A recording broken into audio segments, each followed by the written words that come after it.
D'abord, je ne crois pas que la distinction existante dans le Code civil entre l'élément matériel de preuve et l'écrit soit problématique. Selon moi, ce qui est problématique, c'est vraiment l'approche qu'on a dans la définition de l'élément matériel de preuve. Selon moi, il y a une erreur dans la jurisprudence où on a appliqué à des écrits la notion d'élément matériel de preuve. Un exemple, l'enregistrement audio. Un enregistrement audio serait, selon moi, un écrit si ce que l'on veut mettre en preuve, c'est l'enregistrement, la partie audible, alors que l'élément matériel de preuve serait la cassette, une bonne vieille cassette enregistreuse, magnétique. Si je voulais démontrer que la cassette est cassée ou qu'il y a une tache de liquid paper sur l'étiquette de la cassette, à ce moment-là, je présenterais un élément matériel de preuve, comme je le ferais si je voulais montrer une voiture avec une bosse dessus.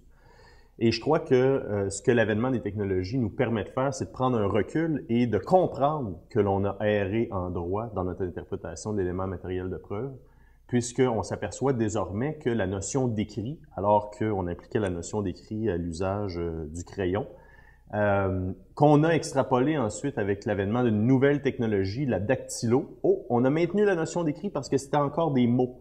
Mais dès lors qu'on a utilisé des technologies qui permettaient d'enregistrer les mots dans un autre format, alors là, on s'est dit automatiquement, il doit s'agir d'un élément matériel de preuve plutôt que d'un écrit. Et pour moi, un enregistrement audio, un enregistrement vidéo, lorsqu'on vise à faire la preuve du contenu et non du contenant, devrait être vu comme étant un écrit et non pas un élément matériel de preuve.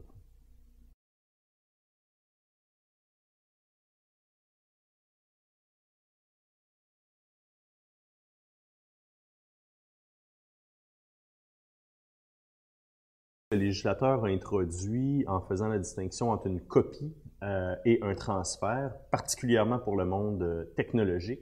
C'est une reconnaissance de la différence des supports dans le monde technologique.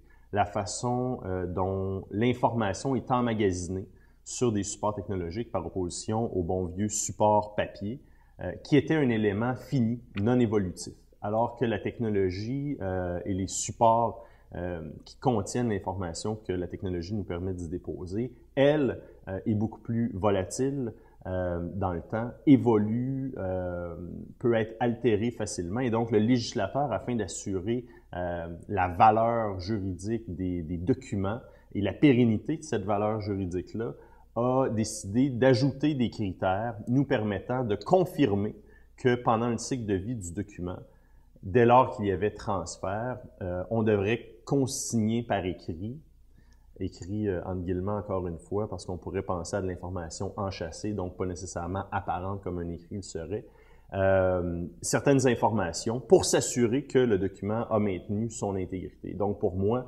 c'était une distinction qui était primordiale à inclure dans la loi concernant le cadre pour faire la part des choses entre ce qui est une copie dans le monde purement papier par opposition à lorsqu'on migre d'un support vers un support qui fait appel à une technologie distincte.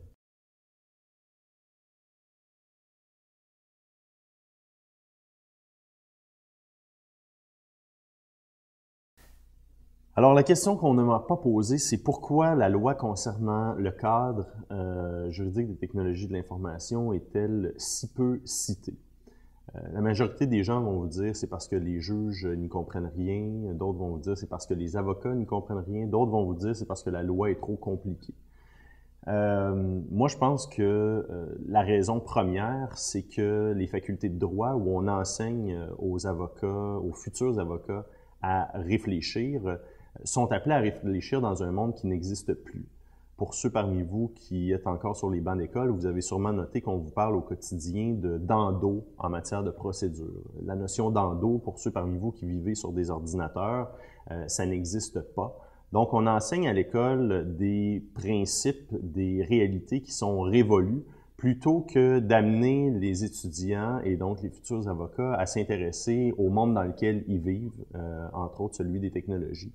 Et selon moi, s'il y avait un enseignement des technologies dans les facultés de droit, mais aussi de façon plus générale dans les autres facultés, on verrait que des lois comme la loi concernant le cadre seraient beaucoup plus citées, compris, utilisées. Parce que ultimement, les juges rendent des jugements fondés sur ce que les avocats plaident Et tant ou aussi longtemps que les avocats ne seront pas dans une position de soulever des arguments quant à une loi peut-être trop technique, à ce moment-là, il n'y aura aucun avancement de la jurisprudence en matière technologique.